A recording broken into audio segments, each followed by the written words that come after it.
السلام علیکم.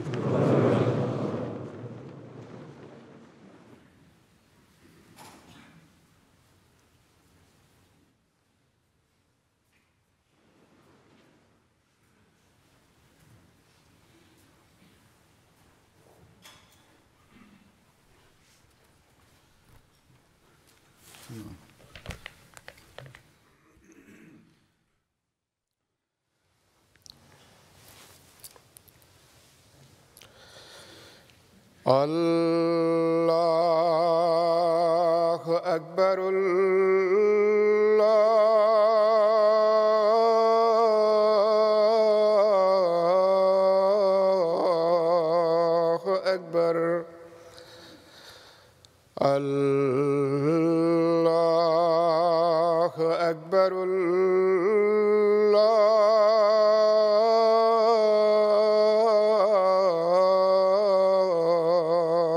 اکبر. أشهد أن لا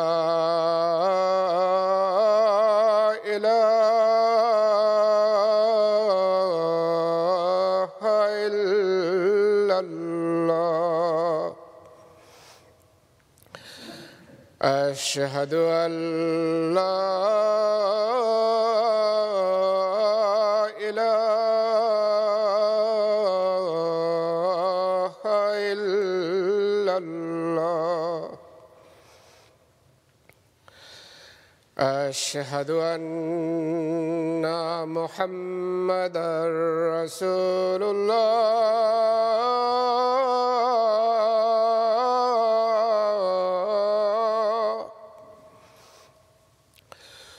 أشهد أن محمدًا رسول الله.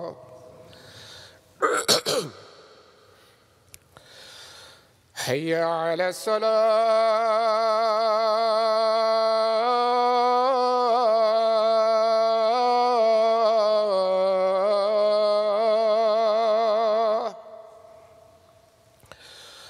حي على الصلاة.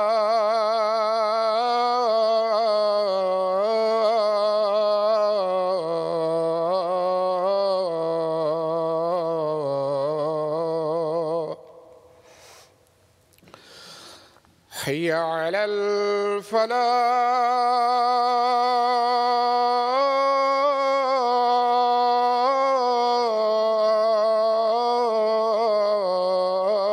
الفلاح.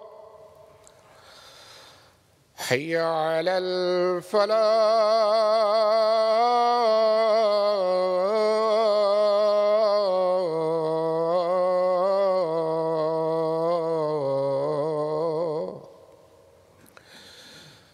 الله أكبر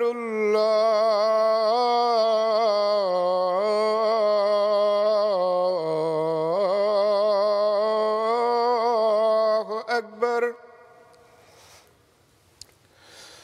لا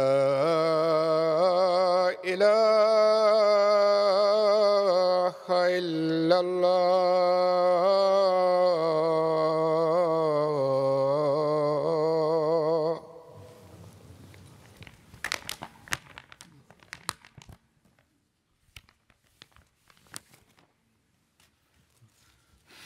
السلام علیکم ورحمۃ اللہ.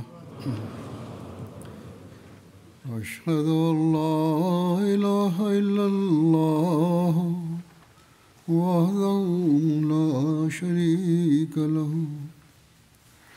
وأشهد أن محمدًا عبده ورسوله. أما بعد فأعوذ بالله من الشيطان الرجيم. بسم الله الرحمن الرحيم. الحمد لله رب العالمين. الرحمن الرحيم. مالك يوم الدين. إياك نعبد وإياك نستعين. اهدنا الصراط المستقيم صراط الذين أنعمت عليهم غير المغضوب عليهم ولا الضالين.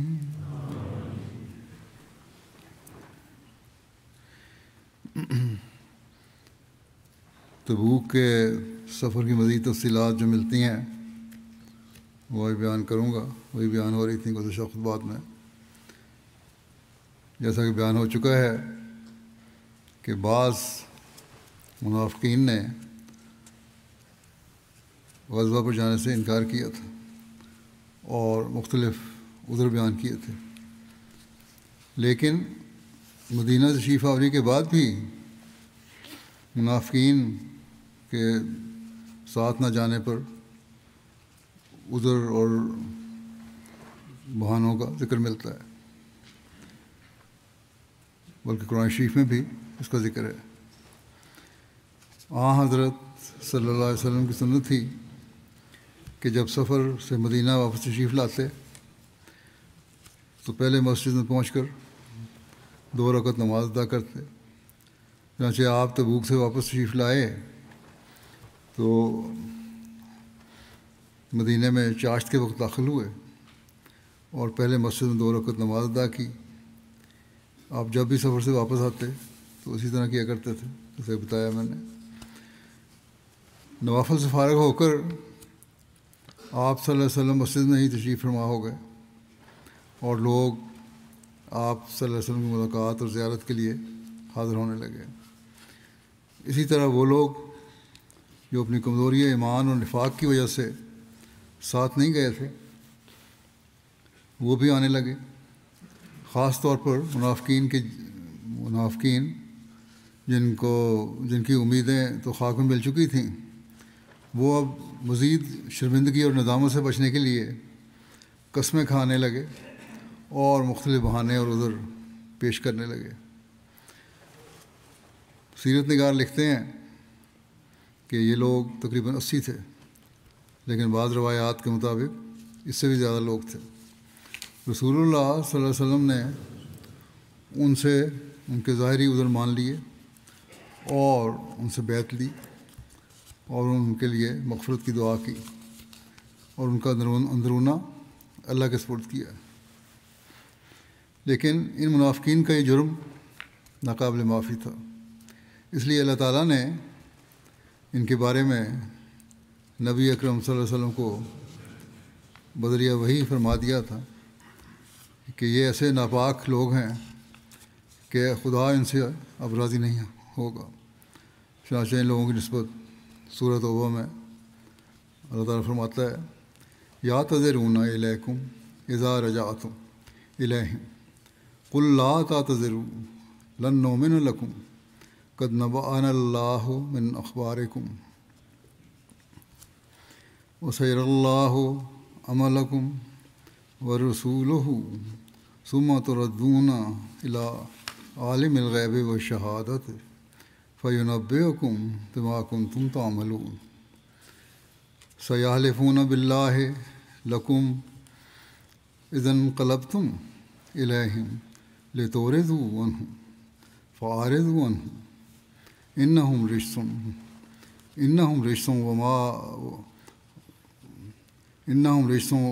ومأواهم جهنم جزاء بما كانوا يكسبون.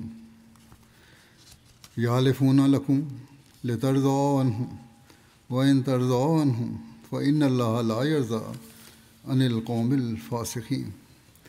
وہ تم سے معذرتیں کریں گے جب تم ان کی طرف واپس آؤ گے تو کہہ دے کوئی عذر پیش نہ کرو، ہم ہرگز تم پر اعتبار نہیں کریں گے. اللہ نے ہمیں تمہارے حالات سے باخبر کر دیا اور اللہ یقیناً تمہارے اعمال کو دیکھ رہا ہے. اسی طرح اس کا رسول بھی. پھر ایسا ہوگا کہ تم غیب اور حاضر کا علم رکھنے والے کی طرف لوٹائے جاؤ گے، بس وہ تمہیں اس کی خبر دے گا جو تم کیا کرتے تھے. وہ یقیناً تمہارے سامنے اللہ کی قسمیں کھائیں گے جب ان کی طرف لوٹو گے تاکہ تم ان سے اعراض کرو. پس بے شک ان سے اعراض کرو، وہ بہرحال ناپاک ہیں اور ان کا ٹھکانہ جہنم ہے۔ اس کی جزا کے طور پر جو وہ کسب کرتے تھے وہ تمہارے سامنے قسمیں کھائیں گے تاکہ تم ان سے راضی ہو جاؤ۔ بس اگر تم ان سے راضی بھی ہو جاؤ تو اللہ بد کردار لوگوں سے ہرگز راضی نہیں ہوتا۔ جنگ تبوک میں پیچھے رہ جانے والوں پر اللہ تعالیٰ نے اپنی سخت ناراضگی کا اظہار فرمایا، جیسا کہ ظاہر ہے ان لوگوں کو فاسق قرار دیا۔ نبی اکرم صلی اللہ علیہ وسلم کو ان کی نماز جنازہ پڑھنے اور قبر پر دعا کرنے سے منع فرما دیا، اور یہ پابندی بھی لگا دی کہ آئندہ وہ کسی تحریک میں حصہ نہ لیں گے اور نہ ہی کسی جنگ میں شامل ہوں گے۔ چنانچہ اللہ تعالیٰ فرماتا ہے فرح المخلفون بمقعدہم خلاف رسول اللہ وکرہوا ان یجاہدوا باموالہم وانفسہم فی سبیل اللہ وقالوا لا تنفروا فی الحر قل نار جہنم اشد حرا قل نار جہنم اشد حرا لو کانوا یفقہون فلیضحکوا قلیلا ولیبکوا کثیرا جزاء بما کانوا یکسبون فإن رجعك الله إلى طائفة منهم فاستأذنوك للخروج فقل لن تخرجوا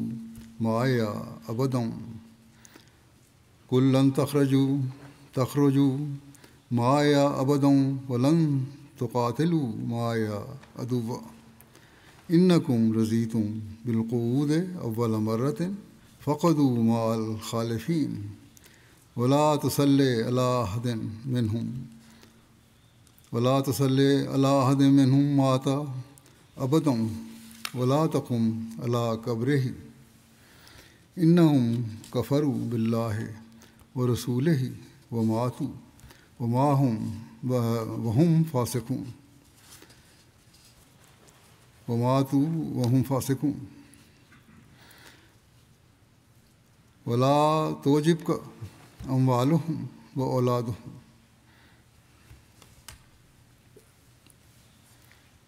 إنما يريد الله أن يعذبهم بها في الدنيا وتزهق أنفسهم وهم كافرون۔ پیچھے چھوڑ دیے جانے والے رسول اللہ کے برخلاف اپنے بیٹھ رہنے پر خوش ہو رہے ہیں، اور انہوں نے اپنا پسند کیا کہ اللہ کی راہ میں اپنے اموال اور اپنی جانوں کے ساتھ جہاد کریں، اور وہ کہتے تھے کہ سخت گرمی میں سفر پر نہ نکلو۔ تو کہہ دے کہ جہنم کی آگ جلن کے لحاظ سے زیادہ سخت ہے، کاش وہ سمجھ سکتے، بس چاہیے کہ وہ تھوڑا ہنسیں اور زیادہ روئیں اس کی جزا کے طور پر جو وہ کسب کیا کرتے تھے۔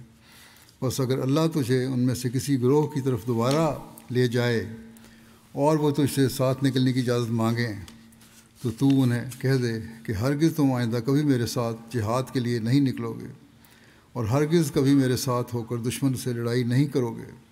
تم یقیناً پہلی مرتبہ گھر بیٹھ رہنے پر راضی ہو گئے تھے، بس اب پیچھے رہنے والوں کے ساتھ ہی بیٹھے رہو، اور ان میں سے کسی مرنے والے پر کبھی جنازے کی نماز نہ پڑھ اور کبھی ان کی قبر پر دعا کے لیے کھڑا نہ ہو۔ یقیناً انہوں نے اللہ اور اس کے رسول کا انکار کر دیا ہے، اور وہ اس حالت میں مرے کہ وہ بد کردار تھے، اور ان کے اموال اور ان کی اولادیں تیرے لیے کوئی کوشش پیدا نہ کریں۔ اللہ محض یہ چاہتا ہے کہ انہی کے ذریعے سے انہیں اس دنیا میں ہی عذاب دے اور ان کی جانیں اس حال میں نکلیں کہ وہ کافر ہوں۔ یہ بھی سورہ توبہ کی آیات ہیں۔ جنگ تبوک سے پیچھے رہ جانے والے 4 طرح کے لوگ تھے۔ وہ خوش نصیب افراد جو رسول اللہ صلی اللہ علیہ وسلم کے ارشاد پر کسی فرض کی ادائیگی کے لیے پیچھے رہے، جیسے حضرت علی اور ابن مکتوم اور محمد بن مسلمہ وغیرہ۔ یہ نمبر 1 قسم ہے۔ دوسری طرح کے وہ لوگ ہیں جو معذور اور بیمار تھے، کمزور تھے، یا بہت ہی نادار اور غریب تھے اور سواری وغیرہ کی استطاعت نہ رکھتے تھے۔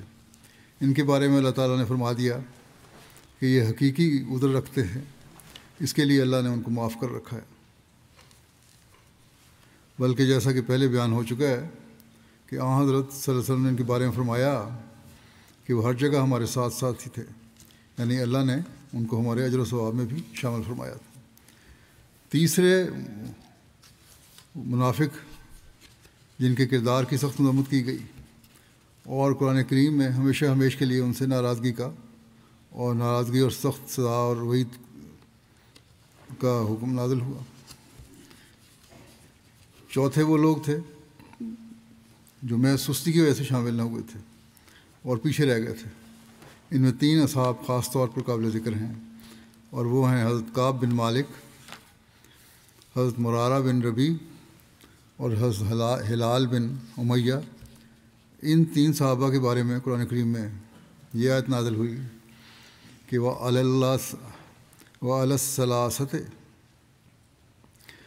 الثَّلَاثَةِ الَّذِينَ خُلِّفُوا حَتَّىٰ إِذَا ضَاقَتْ عَلَيْهِمُ الْأَرْضُ بِمَا رَحُبَتْ وَضَاقَتْ عَلَيْهِمْ أَنفُسُهُمْ وَظَنُّوا أَن لَّا مَلْجَأَ مِنَ اللَّهِ إِلَّا إِلَيْهِ ثُمَّ تَابَ عَلَيْهِمْ لِيَتُوبُوا إِنَّ اللَّهَ هُوَ التَّوَّابُ الرَّحِيمُ۔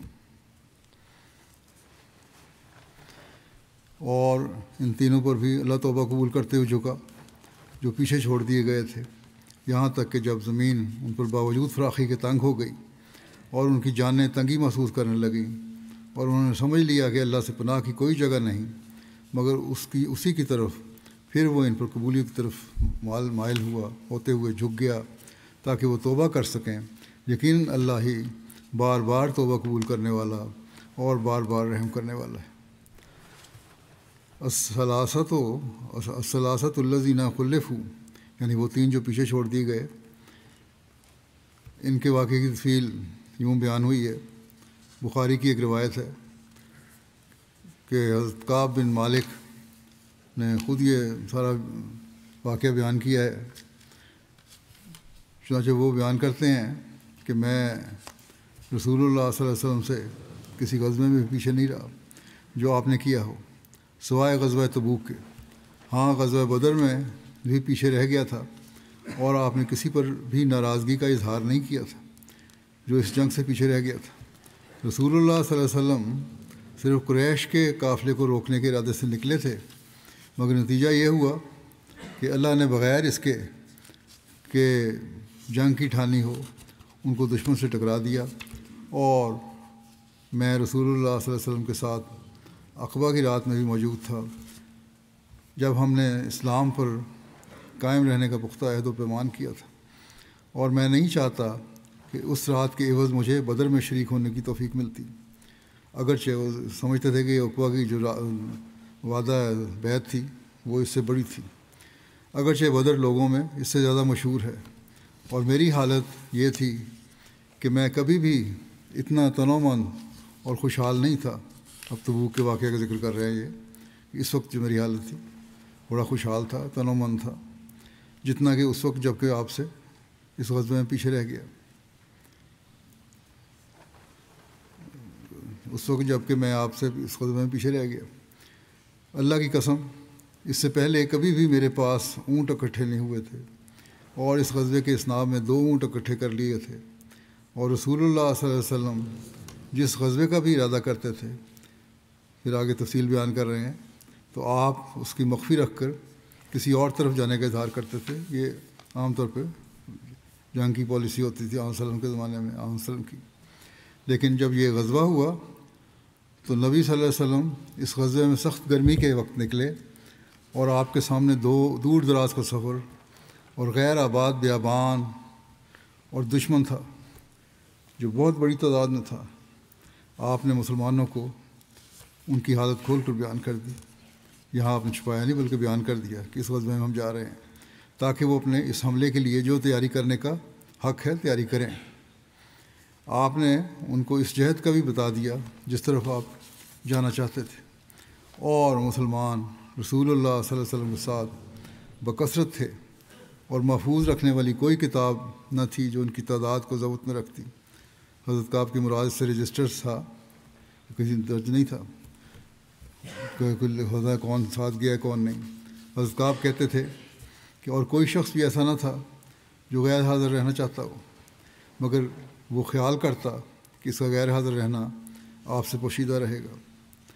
باوجود اس کے کہیں لکھا نہیں گیا تھا، پھر بھی یہ خیال نہیں آتا تھا کہ وہ آپ سے پوشیدہ ہو جائے گا غیر حاضر ہو کے، جب تک کہ اس سے متعلق اللہ تعالیٰ کی وحی نازل نہ ہو۔ اور رسول اللہ صلی اللہ علیہ وسلم نے یہ غزوہ اس وقت کیا کہ جب پھل پک چکے تھے اور سائے اچھے تھے۔ رسول اللہ صلی اللہ علیہ وسلم نے سفر کی تیاری شروع کر دی، اور آپ کے ساتھ مسلمانوں نے بھی۔ اور میں صبح کو جاتا، اپنا بیان کر رہے ہیں اب حال، میں صبح جاتا تب میں ان کے ساتھ سنبھالیں سفر کی تیاری کروں، ارادہ پکا تھا جانے کا۔ میں واپس لوٹتا اور کچھ بھی نہ کیا ہوتا، لیکن سستی تھی، تیاری نہیں ہوتی تھی۔ میں اپنے دل میں کہتا کہ میں تیاری کر سکتا ہوں، کل کر لوں گا۔ یہ خیال مجھے لیت و لال میں رکھتا رہا، یہاں تک کہ وہ وقت آ گیا کہ لوگوں کو سفر کی جلدی پڑی، اور رسول اللہ صلی اللہ علیہ وسلم ایک صبح روانہ ہو گئے، اور مسلمان بھی آپ کے ساتھ روانہ ہوئے، اور میں نے اپنے سامان سفر کی تیاری میں سے کچھ بھی نہ نپٹایا تھا۔ میں نے سوچا کہ آپ صلی اللہ علیہ وسلم کے جانے کے 1 دن یا 2 دن بعد تیاری کر لوں گا، اور پھر ان سے جا ملوں گا۔ ان کے چلے جانے کے بعد دوسری صبح باہر گیا کہ سامان تیار کر لوں، مگر پھر واپس آ گیا اور کچھ بھی نہ کیا۔ پھر میں اگلے دن گیا اور واپس لوٹ آیا اور کچھ بھی نہ نپٹایا۔ یہی حال رہا یہاں تک کہ تیزی سے سفر کرتے ہوئے لشکر بہت آگے نکل گیا۔ میں نے بھی ارادہ کر لیا کہ کوچ کروں اور ان کو پالوں، اور کاش کہ میں ایسا کرتا، مگر مجھ سے یہ بھی مقدر نہ ہوا۔ رسول اللہ صلی اللہ علیہ وسلم کے جانے کے بعد جب بھی میں لوگوں میں نکلتا اور ان میں چکر لگاتا تو مجھے یہ بات غمگین کر دیتی کہ میں ایسے ہی شخص کو دیکھتا جن پر نفاق کا عیب دھرا جاتا تھا، یا کمزوروں میں سے ایسا شخص جس کو اللہ نے معذور ٹھہرایا تھا۔ اور رسول اللہ صلی اللہ علیہ وسلم نے بھی مجھے اس وقت یاد کیا جب آپ تبوک میں پہنچے۔ آپ نے فرمایا، اور اس وقت آپ تبوک میں لوگوں کے ساتھ بیٹھے تھے، کہ کعب کہاں ہے؟ بنو سلمہ میں سے ایک شخص نے کہا، یا رسول اللہ صلی اللہ علیہ وسلم، اس کو اس کے دو چادروں نے اور اس کے اپنے دائیں بائیں مڑ کر دیکھنے نے رکھا ہے، یعنی شاید تکبر یا فخر کی وجہ سے نہیں آیا۔ حضرت معاذ بن جبل نے یہ سن کر کہا اس صحابی کی اس بات کو کہ کیا ہی بری بات ہے تم نے کہی ہے کعب کے متعلق؟ اللہ کی قسم یا رسول اللہ صلی اللہ علیہ وسلم، اس کے متعلق ہمیں اچھا ہی تجربہ ہے۔ رسول اللہ صلی اللہ علیہ وسلم یہ سن کر خاموش ہو گئے۔ حضرت کعب بن مالک کہتے تھے کہ جب مجھے یہ خبر پہنچی کہ آپ واپس آ رہے ہیں، مجھے فکر ہوئی اور میں جھوٹی باتیں سوچنے لگا کہ کس بات سے کل آپ کی ناراضگی سے بچ جاؤں، بہانہ بناؤں۔ اور اپنے گھر والوں میں ہر ایک اہل رائے سے میں نے اس بارے میں مشورہ لیا۔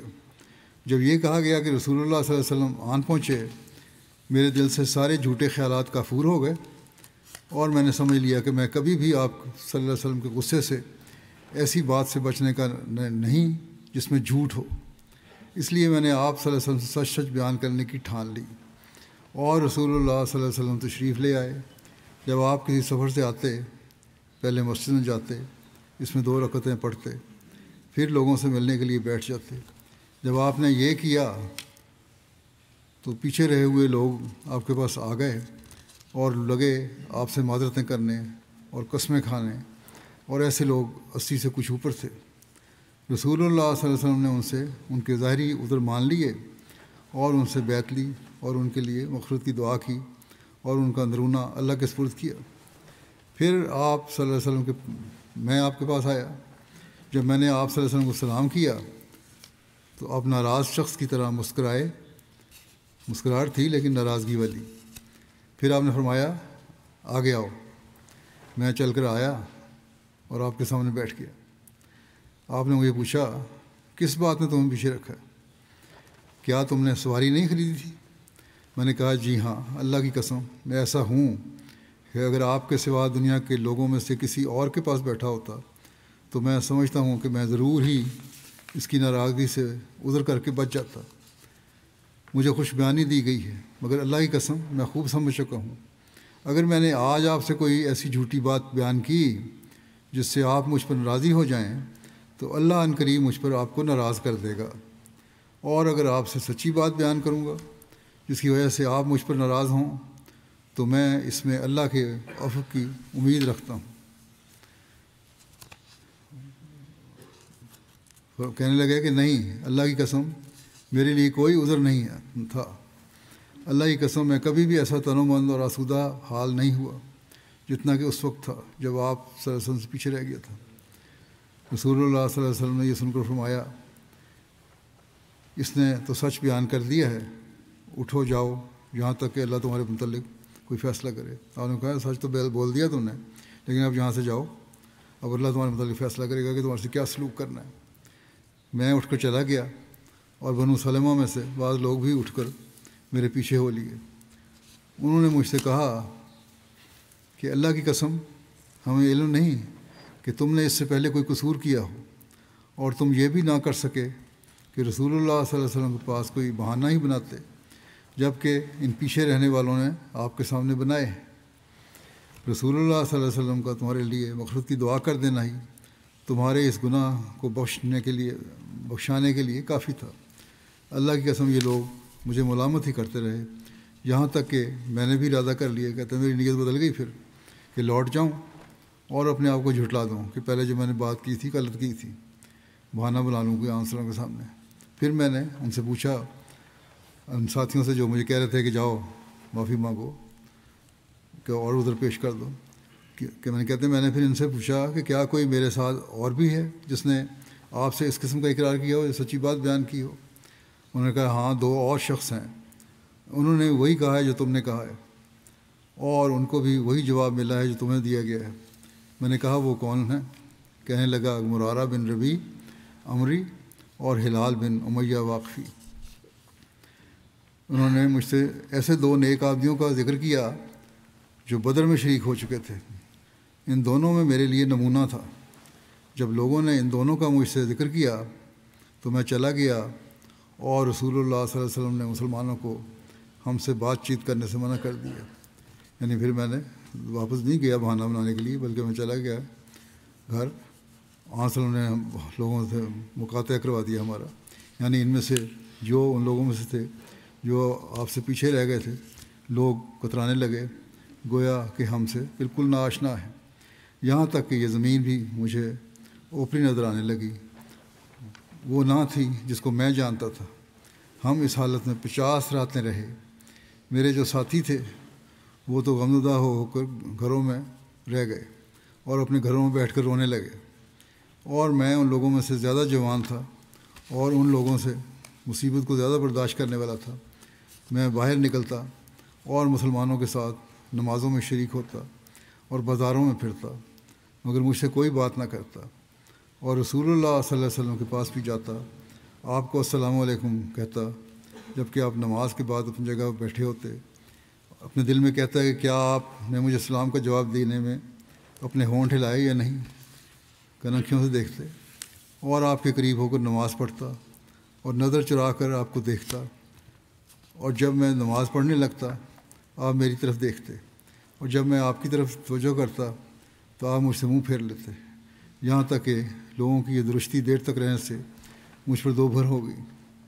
تو میں چلا گیا اور ابو قتادہ کے باغ کی دیوار پر چڑھ گیا، یہ میرے چچا کے بیٹے تھے، یعنی کہ اس کے باغ میں چلا گیا، اور مجھے تمام لوگوں سے زیادہ پیارے تھے۔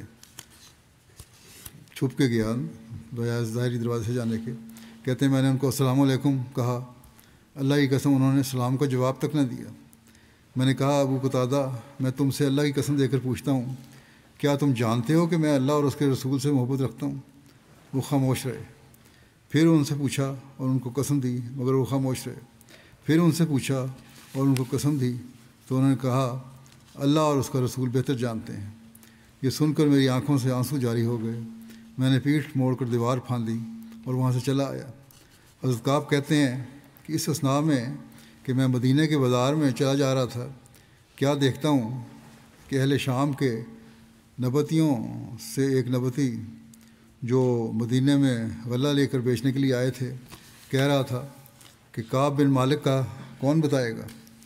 یہ سن کر لوگ اس کو اشارے سے بتانے لگے۔ جب وہ میرے پاس آیا تو اس نے غسان کے بادشاہ کی طرف سے ایک خط مجھے دیا۔ اس میں یہ مضمون تھا کہ اما بعد مجھے یہ خبر پہنچی ہے کہ تمہارے ساتھی نے تمہارے ساتھ سختی کا معاملہ کر کے تمہیں الگ تھلگ چھوڑ دیا ہے، اور تمہیں تو اللہ نے کسی ایسے گھر میں پیدا نہیں کیا تھا جہاں ذلت ہو اور تمہیں ضائع کر دیا جائے۔ تم ہم سے آ کر ملو، ہم تمہاری خاطر مدارت کریں گے۔ جب میں نے یہ خط پڑھا میں نے کہا یہ خط ایک اور آزمائش ہے۔ پہلے ایک آزمائش سے گزرا ہوں تو یہ خط لالچ کے طور پہ مجھے دیا گیا بادشاہ کی طرف سے، یہ اور آزمائش آ گئی۔ کہتے ہیں میں خط لے کر ایک تنور کی طرف گیا، آگ جل رہی تھی اس میں، اور اس میں اس خط کو پھینک دیا۔ جب 50 راتوں میں سے 40 راتیں گزریں، کیا دیکھتا ہوں کہ رسول اللہ صلی اللہ علیہ وسلم کو پیغام لانے والا میرے پاس آ رہا ہے۔ اس نے کہا رسول اللہ صلی اللہ علیہ وسلم تم سے فرماتے ہیں کہ اپنی بیوی سے الگ ہو جاؤ۔ میں نے پوچھا کیا میں اسے طلاق دے دوں یا کیا کروں؟ اس نے کہا اس سے الگ رہو اور اس کے قریب نہ جاؤ۔ آپ نے میرے دونوں ساتھیوں کو بھی ایسا ہی کہلا بھیجا۔ میں نے اپنی بیوی سے کہا اپنے گھر والوں کے پاس چلی جاؤ اور اس وقت تک انہی کے پاس رہنا کہ اللہ اس معاملے میں کوئی فیصلہ کرے۔ حضرت کعب کہتے تھے پھر ہلال بن امیہ کی بیوی، ان کو بھی یہی حکم تھا، تو ان کی بیوی رسول اللہ صلی اللہ علیہ وسلم کے پاس آئی اور کہنے لگی یا رسول اللہ، ہلال بن امیہ بہت بوڑھا ہے اور اس کا کوئی نوکر نہیں ہے، کیا آپ ناپسند فرمائیں گے اگر میں اس کی خدمت کروں، کھانا پکا دیا کروں، کپڑے دھو دیا کروں؟ آپ نے فرمایا نہیں، لیکن تمہارے قریب نہ آئے، وہ بس اتنی خدمت ہی کر سکتی ہو۔ کہنے لگی اللہ کی قسم اس کو تو کسی بات کی تحریک نہیں ہوتی، اللہ کی قسم وہ اس دن سے آج تک رو رہا ہے جب سے اس کے ساتھ یہ معاملہ ہوا ہے۔ کہتے ہیں کہ میرے بعض رشتہ داروں نے مجھ سے کہا کہ اگر تم بھی رسول اللہ صلی اللہ علیہ وسلم سے اپنی بیوی کے پاس کے متعلق ایسی اجازت لے لو کہ وہ تمہاری خدمت کر دیا کرے جیسا کہ آپ نے ہلال بن امیہ کی بیوی کو اس کی خدمت کرنے کی اجازت دی ہے۔ میں نے کہا اللہ کی قسم میں تو رسول اللہ صلی اللہ علیہ وسلم سے کبھی اس بارے میں اجازت نہیں لوں گا، اور مجھے کیا معلوم رسول اللہ صلی اللہ علیہ وسلم مجھے اس بارے میں کیا جواب دیں، اور میں جوان آدمی ہوں، وہ بوڑھے تھے میں تو جوان ہوں۔ اس کے بعد میں 10 راتیں اور ٹھہرا رہا، یہاں تک کہ ہمارے لیے 50 راتیں اس وقت سے پوری ہوئیں کہ جب رسول اللہ صلی اللہ علیہ وسلم نے ہمارے ساتھ بات چیت کرنے سے منع کیا تھا۔ جب مکاتبے کو 50 دن گزر گئے، جب 50ویں رات کی صبح کو نماز فجر پڑھ چکا اور میں اس وقت اپنے گھروں میں سے ایک گھر کی چھت پر تھا، اور میں اسی حالت میں بیٹھا ہوا تھا جس کا اللہ نے ذکر کیا ہے، یعنی مجھ پر میری جان تنگ ہو چکی تھی اور مجھ پر زمین بھی باوجود کشادہ ہونے کے تنگ ہو گئی تھی۔ اس اثناء میں نے ایک پکارنے والے کی آواز سنی جو صلا پہاڑ پر چڑھ کر بلند آواز سے پکار رہا تھا، اے کعب بن مالک تمہیں بشارت ہو۔ میں یہ سن کر سجدے میں گر پڑا اور سمجھ گیا کہ مصیبت دور ہو گئی، اور رسول اللہ صلی اللہ علیہ وسلم نے جب آپ فجر کی نماز پڑھ چکے اعلان فرمایا کہ اللہ نے مہربانی کر کے ہماری غلطی کو معاف کر دیا ہے۔ یہ سن کر سب لوگ ہمیں خوشخبری دینے لگے، اور میرے دونوں ساتھیوں کی طرف بھی خوشخبری دینے والے گئے، اور ایک شخص میرے پاس گھوڑا بھگاتے ہوئے آیا، اور اسلم قبیلہ کا ایک شخص دوڑا آیا اور پہاڑ پر چڑھ گیا، اور اس کی آواز گھوڑے سے زیادہ جلدی پہنچنے والی تھی۔ یعنی وہ ایک تو گھوڑے پر آیا تھا، انہوں نے کہا اس نے یہ طریقہ اختیار کیا کہ پہاڑی پر چڑھ کے اونچی آواز میں اعلان کر دیا۔ جب وہ شخص میرے پاس بشارت دینے آیا جس کی آواز میں نے سنی تھی، تو میں نے اس کے لیے اپنے دونوں کپڑے اتارے اور اس کو پہنائے، اس لیے کہ اس نے مجھے بشارت دی تھی۔ کہتے ہیں کہ اللہ کی قسم اس وقت ان کے سوا میرے پاس اور کچھ بھی نہیں تھا، اور میں نے 2 اور کپڑے عاریتاً کسی سے لیے اور انہیں پہنا اور رسول اللہ صلی اللہ علیہ وسلم کے پاس چلا گیا، اور لوگ مجھے فوج در فوج ملتے اور توبہ کی قبولیت کی وجہ سے مجھے مبارکباد دیتے تھے۔ کہتے تھے کہ تمہیں مبارک ہو جو اللہ نے تم پر رحم کر کے توبہ قبول کی۔ حضرت کعب کہتے تھے آخر میں مسجد میں پہنچا، کیا دیکھتا ہوں کہ رسول اللہ صلی اللہ علیہ وسلم بیٹھے ہیں، آپ کے ارد گرد لوگ ہیں۔ حضرت طلحہ بن عبید اللہ مجھے دیکھ کر میرے پاس دوڑے آئے اور مجھ سے مصافحہ کیا اور مبارک دی۔ مہاجرین میں سے اس کے سوا بخدا کوئی شخص بھی میرے پاس اٹھ کر نہیں آیا، اور طلحہ کی یہ بات میں کبھی بھی نہیں بھولوں گا۔ اور حضرت کعب کہتے تھے کہ جب میں نے رسول اللہ صلی اللہ علیہ وسلم کو السلام علیکم کہا تو رسول اللہ صلی اللہ علیہ وسلم نے فرمایا، اور آپ کا چہرہ خوشی سے چمک رہا تھا، کہ تمہیں بشارت ہو نہایت ہی اچھے دن کی، ان دنوں میں سے جب سے تمہاری ماں نے تمہیں جنا تم پر گزرے ہیں۔ کہتے تھے میں نے پوچھا یا رسول اللہ صلی اللہ علیہ وسلم، کیا یہ بشارت آپ کی طرف سے ہے یا اللہ کی طرف سے؟ آپ نے فرمایا نہیں، بلکہ اللہ کی طرف سے۔ رسول اللہ صلی اللہ علیہ وسلم جب خوش ہوتے تو آپ کا چہرہ ایسا روشن ہو جاتا کہ گویا وہ چاند کا ٹکڑا ہے، اور ہم اس سے آپ کی خوشی پہچان لیا کرتے تھے۔ جب میں آپ کے سامنے بیٹھ گیا میں نے کہا یا رسول اللہ صلی اللہ علیہ وسلم، میں اس توبہ کے قبول ہونے کے عوض اپنی جائیداد سے دستبردار ہوتا ہوں جو اللہ اور اس کے رسول کی خاطر صدقہ ہوگی۔ رسول اللہ صلی اللہ علیہ وسلم نے فرمایا اپنی جائیداد میں سے کچھ اپنے لیے بھی رکھو کیونکہ یہ تمہارے لیے بہتر ہے۔ میں نے کہا اپنا وہ حصہ رکھ لیتا ہوں جو خیبر میں ہے۔ میں نے کہا یا رسول اللہ، اللہ نے مجھے صدق کی وجہ سے نجات دی، اور میری توبہ میں سے یہ بھی ہے کہ میں ہمیشہ سچ ہی بولا کروں گا جب تک کہ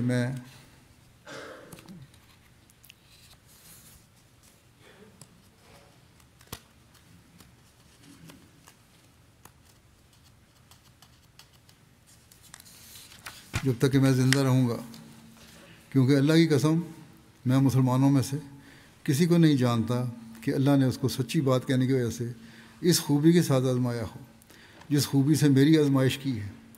اس وقت سے کہ میں نے رسول اللہ صلی اللہ علیہ وسلم سے اصل واقعہ بیان کیا، میں نے جب سے رسول اللہ صلی اللہ علیہ وسلم سے یہ بات بیان کی میں نے آج تک عمداً جھوٹ نہیں بولا، اور میں امید رکھتا ہوں کہ اللہ آئندہ بھی جب تک زندہ ہوں مجھے محفوظ رکھے گا۔ اور اللہ نے اپنے رسول صلی اللہ علیہ وسلم پر یہ وحی نازل کی، اور اللہ نبی پر اور مہاجرین اور انصار پر توبہ قبول کرتے ہوئے جھکا جنہوں نے تنگی کے وقت اس کی پیروی کی تھی۔ بعد اس کے کہ قریب تھا کہ ان میں سے ہر ایک فریق کے دل ٹیڑھے ہو جاتے، پھر بھی اس نے ان کی توبہ قبول کی۔ یقیناً وہ ان کے لیے بہت مہربان اور بار بار رحم کرنے والا ہے۔ کہتے ہیں اللہ کی قسم اس کے بعد کہ اللہ نے مجھے اسلام کی ہدایت دی، کبھی بھی اس نے کوئی انعام میرے نزدیک اس سے بڑھ کر نہیں کیا۔ میں نے رسول اللہ صلی اللہ علیہ وسلم سے سچ بیان کر دیا۔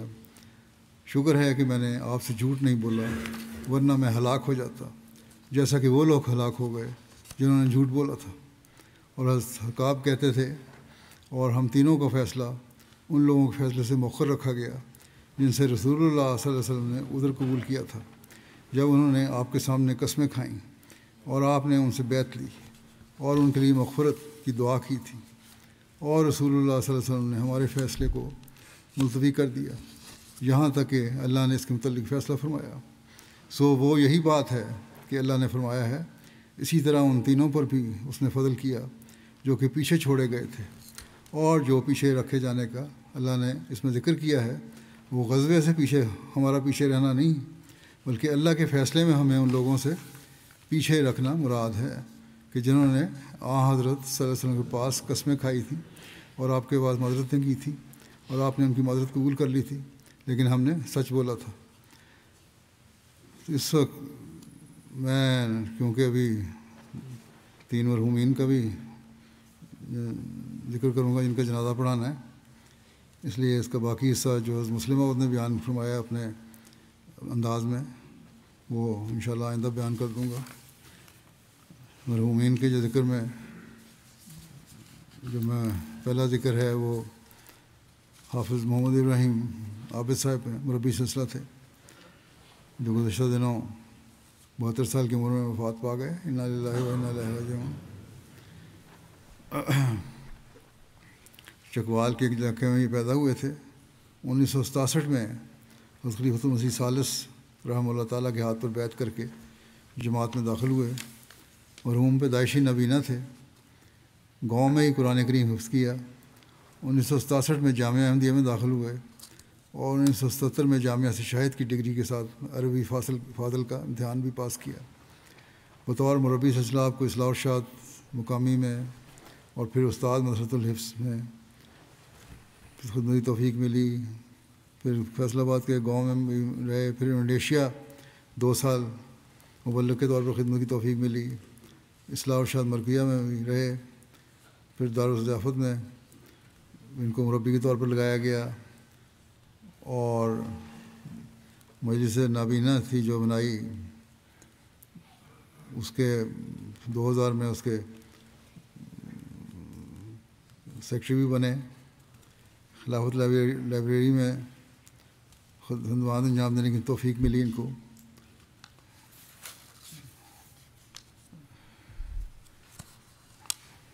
بریل زبان بھی انہوں نے سیکھی۔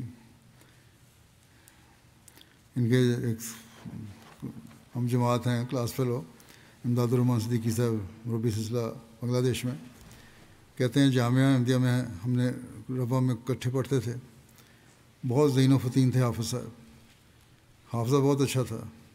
کسی آیت کا تھوڑا سا حصہ پڑھ کر حافظ صاحب سے پوچھتے کہ یہ آیت قرآن کریم کی کس مقام پر آتی ہے، تو حافظ صاحب 1 منٹ میں سوچ کر بتا دیتے کہ آیت فلاں صورت کے شروع میں یا درمیان میں آتی ہے۔ اور جو بھی ہم جامعہ میں پڑھا جاتا استاد پڑھاتے، حافظ صاحب کو بڑا اچھی طرح یاد ہوتا۔ خلیفۃ المسیح ثالث رحمہ اللہ تعالیٰ کی خاص شفقت تھی ان پر تھی، اور اس کی وجہ سے ان کو داخلہ ملا تھا جامعہ میں۔ انہوں نے کوئی اسکول کی تعلیم حاصل نہیں کی تھی، لیکن پھر بھی جامعہ میں بڑا اچھی تعلیم حاصل کی۔ جب بھی کوئی مسئلہ درپیش ہوتا اس خلیفۃ المسیح ثالث کے پاس یہ فوراً پہنچ جاتے اور ان سے رہنمائی لیتے۔ اور خلیفۃ المسیح ثالث کی بھی حافظ صاحب پر بہت شفقتیں تھیں۔ اسی طرح حنیف محمود صاحب نے بھی ان کے بارے میں کافی کچھ لکھا ہے، کچھ بیان کرتا ہوں۔ کہتے ہیں کہ ایک مرتبہ کہ میں 7.5 سال بعد افریقہ سے واپس آیا تو میں نے ان کا ہاتھ پکڑ کر زور سے دبایا، مگر میں نے کچھ بولا نہیں۔ حافظ صاحب نے فوراً پہچان لیا اور میرا نام لے کے کہا کب آئے ہو؟ گویا 7.5 سال بعد بھی صرف میرے ہاتھ کے لمس سے مجھے پہچان لیا۔ یہ بھی ان کو بڑا مان تھا کہ حافظ صاحب کو کہ قرآن کریم سنانے میں کوئی غلطی نہیں کبھی کروں گا، اور یہ واقعہ درست بھی تھا۔ پھر حنیف صاحب یہ واقعہ لکھتے ہیں کہ یہاں آئے جلسے پہ مجھے ملے تو انہوں نے مجھے کہا کہ میں نے آپ کو دیکھ لیا ہے۔ اس میں نے ان سے کہا کہ دیکھا کس طرح، آپ کی نظر تو ہے نہیں۔ انہوں نے کہا میں نے دل کی آنکھ سے جو دیکھا ہے وہ ظاہری آنکھ نہیں دیکھ سکتی۔ بڑا اخلاص اور وفا تھی ان میں۔ اور اسی طرح ان کو حضرت مسیح موعود علیہ السلام کی کتب کے حوالے بھی بہت یاد تھے، اس کے بارے میں بھی بعض لوگوں نے لکھا ہے۔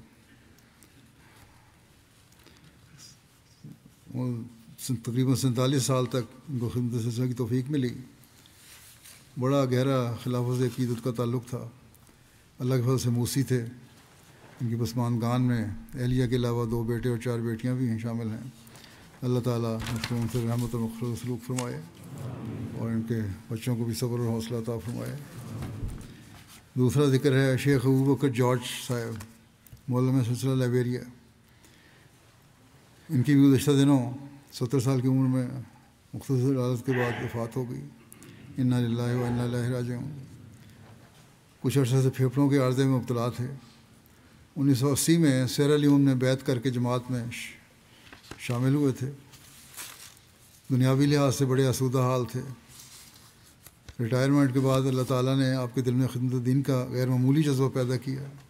60 برس کی عمر میں انہوں نے پہلے قرآن شریف پڑھتے تھے لیکن اتنا نہیں، لیکن اس کے بعد تو خاص طور پر توجہ دی اور بہت صحت کے ساتھ قرآن کریم پڑھنا سیکھا، اور پھر تہیہ کیا کہ باقی زندگی دین کی خدمت میں صرف کروں گا۔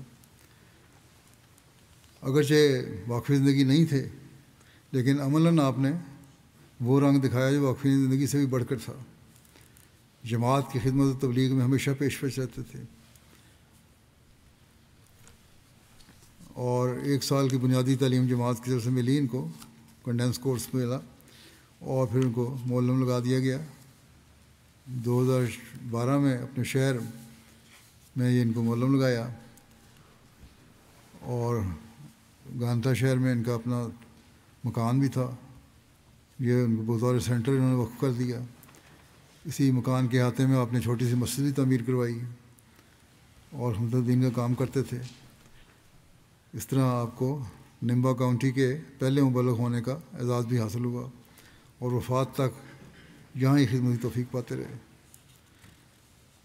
گانٹا میں اپنے ذاتی پلاٹ مسجد اور مشن ہاؤس کے لیے دے دیا، جس پر آج مرکزی مسجد اور ریجنل مشن ہاؤس قائم ہے. اسی طرح منروویہ کے مضافات میں آپ نے ایک پلاٹ اور چھوٹا سا گھر بھی جماعت کو ہبہ کر دیا. مرحوم نے جماعت کے ساتھ ہمیشہ اخلاص و وفا کا تعلق رکھا. باوجود بڑھاپے اور کمزوری کے اپنے کاؤنٹی کے دور دراز علاقوں کو مسلسل دورہ کرتے، حالانکہ راستے کچے اور نہایت کچھ دشوار گزار ہوتے تھے. آپ کی تبلیغی مساعی کے نتیجے میں چند قصبے بھی احمدیت کی آغوش میں آ گئے. آپ صوم صلات اور تلاوت قرآن کریم کے پابند تھے، چندہ جہات میں باقاعدہ تھے، غرباء کا خیال رکھنے والے تھے، مالی قربانی میں بڑھ چڑھ کر حصہ لینے والے تھے، نیک اور مخلص انسان تھے، اللہ تعالیٰ کے فضل سے موسی تھے. وفات پر وصیت کا حساب کیا گیا تو تقریباً 4 لاکھ لیبرین ڈالر کی رقم اضافہ فاضلہ تھی ان کے ذمہ. خلافت سے بڑا گہرا تعلق تھا. پسماندگان میں 2 اہلیہ کے علاوہ 3 بیٹے اور 2 بیٹیاں شامل ہیں. اللہ تعالیٰ مغفرت اور رحم کو سلوک فرمائے اور ان کی نسلوں میں بھی جماعت سے وفا کا تعلق قائم رکھے. تیسرا ذکر ہے سمینہ بھنو صاحبہ کا، جو ڈاکٹر فضل محمود بھنو صاحب لائبیریا کی اہلیہ تھی. یہ بھی گزشتہ دنوں ان کی وفات ہوئی ہے. انا للہ و انا الیہ راجعون. یہ حضرت مسیح علیہ السلام کے صحابی حضرت مولانا عبدالرحیم درد صاحب کی نواسی تھیں. درد صاحب یہاں بھی رہے ہیں یو کے میں مبلغ. مرحومہ نے بی اے کی تعلیم روا سے حاصل کی، پھر پنجاب یونیورسٹی لاہور سے ایم اے عربی کیا. تقریباً 35 سال کا عرصہ افریقہ میں اپنے واقعی زندگی شوہر کے ساتھ ہر قسم کے چیلنجز کا مقابلہ کرتے ہوئے نہایت بہادری سے گزارا اور ہر حال میں ثابت قدم رہیں. زندگی کے ہر مرحلے میں آپ نے وقت کے تقاضے خوش دلی اور پوری بشاشت کے ساتھ پورے کیے اور زواجی زندگی میں پیار اور ہم آہنگی پیدا کرنے کی کوشش کی. ان کے قریبی رشتہ دار، ان کی بھابھی بھی ان کے بارے میں لکھتی ہیں کہ ہمیشہ ہمارے رشتوں کو جوڑنے میں، آپس میں خاندان کے رشتوں کو جوڑنے میں انہوں نے بہت کردار ادا کیا. بڑا محبت اور پیار کا سلوک کیا ہر ایک کے ساتھ.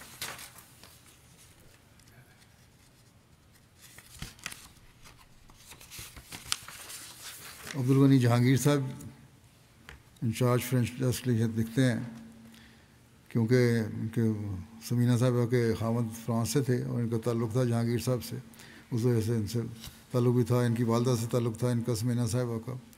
کہتے ہیں کہ میں نے ایک بار مرحومہ سے پوچھا کہ کیا ڈاکٹر صاحب کے ریٹائرمنٹ کے بعد آپ پاکستان واپس جانا پسند کریں گے یا ماریشس، کیونکہ سسرال تو ماریشس کا ہے. تو انہوں نے کہا نہیں، میں افریقی بن گئی ہوں، نہ پاکستان نہ ماریشس، مجھے افریقہ پسند ہے اور میں ہمیشہ کے لیے یہاں رہنا چاہتی ہوں. فرانسیسی بولنے والے ممالک میں رہنے کی وجہ سے مرحومہ کو فرانسیسی زبان پر عبور ہو گیا تھا. کہتے ہیں کہ ایک بار مرحومہ کی ساس صاحبہ نے مجھے بتایا کہ سمینہ میری سب سے پسندیدہ بہو ہے، اس لیے کہ وہ قناعت کرتی ہے اور کبھی شکوہ نہیں کیا. حالانکہ ڈاکٹر کچھ بہتر حالات میں بھی ہوتے ہیں، اس کے باوجود بعض جگہ ابتدا ہوتی ہے جب ڈاکٹروں کی تو وہاں ان کی آمد بہت کم ہوتی ہے اور معمولی رقم میں گزارا کرنا پڑتا ہے، لیکن بڑے صبر سے حوصلے سے انہوں نے خامد کا ساتھ دیا اور گزارا کیا. ان کے خامد نے بھی بڑی وفا سے وقت نبھایا. تو فاس نے جو واقعہ بیان کیا، کہتی ہیں کہ اسکول سے بیٹی آئی اور وہ بیٹی بھی ڈاکٹر بن چکی ہے اور وقف ہے اور اسپتال میں خدمت انجام دے رہی ہے. انیلا نام ہے ان کا. تو بہرحال جب اسکول سے آئی تو اسکول کا بیگ جو تھا وہ پھٹا ہوا تھا. تو بجائے اس کے کہ نیا بیگ خرید کے دے، مرحومہ نے اپنی بیٹی کو کہا کہ اس کو میں ٹھیک کر دیتی ہوں اور خود اپنے ہاتھ سے سلائی کر کے اسے ٹھیک کیا. مرحومہ انتہائی سادہ، 5 وقتہ نمازوں کی پابند، مل نثار، بہت ہمدرد شفیق، ہر ایک کا خیال رکھنے والی، دعا گو، صابرہ شاکرہ، مہمان نواز، نہایت با کردار اور عری پرور خاتون تھیں۔ شروع میں جو مربیان وہاں جاتے رہے ہیں بورکینا فاسو، انہوں نے مجھے لکھا کہ ہم جاتے تھے تو ہمارا بڑا خیال رکھتی تھیں، اور ہمارے جو اکیلے تھے ہم کھانا پینے کا بھی ہمیشہ خیال رکھتی۔ خلافت کے ساتھ عشقیت تک پیار تھا۔ مرحومہ اللہ کے فضل سے موسیہ تھیں۔ پسماندگان میں خاوند کے علاوہ ایک بیٹی شامل ہیں۔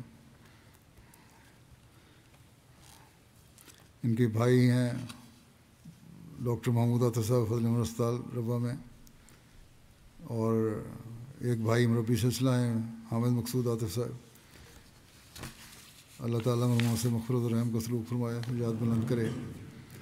ان سب کے جیسا کہ میں نے کہا نماز کے بعد جنازہ غائب پڑھاؤں گا۔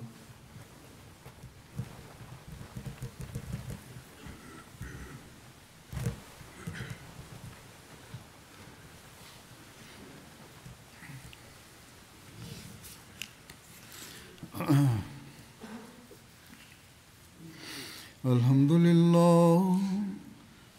لله نحمده ونستعينه ونستغفره ونؤمن به ونتوكل عليه ونعوذ بالله من شرور أنفسنا ومن سيئات أعمالنا من يهده الله فلا مضل له ومن يضلل فلا هادي له ونشهد أن لا إله إلا الله ونشهد أن محمدا عبده ورسوله عباد الله رحمكم الله إن الله يأمر بالعدل والإحسان وإيتاء ذي القربى وينهى عن الفحشاء